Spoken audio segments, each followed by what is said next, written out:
People often ask me what is the most dangerous part of the flight, of any flight, and in my opinion I would say the takeoff is the most dangerous part. That's when your life is at most danger.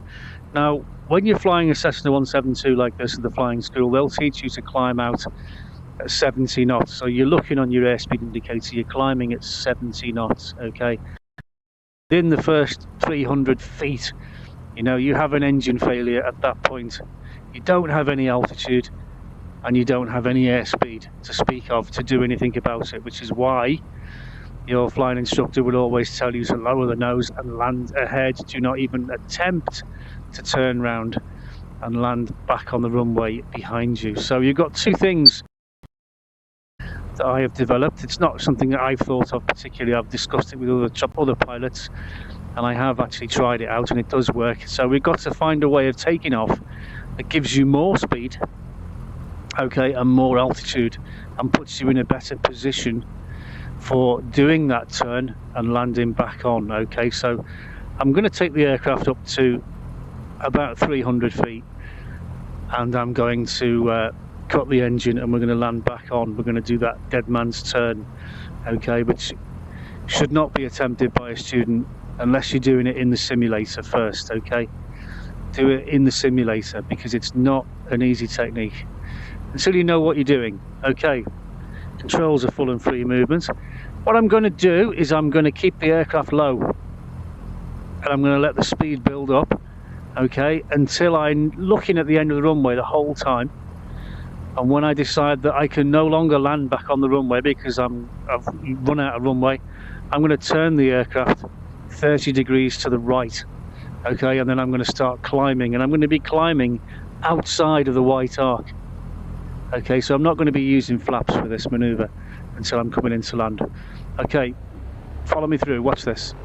Power in. T's and P's are good. Let's go. Brakes off. Wind today, we've got 10 degrees from the left. Wind's doing 19 knots. Okay, we're in the green arc. We can get the aircraft airborne. Now we're going to lower the nose. So that speed is now going to really rapidly increase. And I'm looking at the end of the runway. Can I still land? Yes. Can I still land? Yes. Can I still land? Yes. Can I still land? Probably not, actually. I'm probably going to go off the end of the runway and through the fence. Okay. 30 degrees to the left. And we're now going to trade that speed for altitude. There's 300 knots. Engine has failed. Okay, nose down. Watch our airspeed. Watch our airspeed. Okay, we've got enough speed to compensate for the fact that we don't have the altitude that we need. Okay, now back on runway heading, back just above the white arc. Okay, we can level the wings, we can apply the flaps because this is an emergency landing. We're right at the top of the, well, put all the flaps down because we've got a 20 knot tailwind now, okay, which will take us all the way off the end of the runway if we're not careful. So we just land as normal.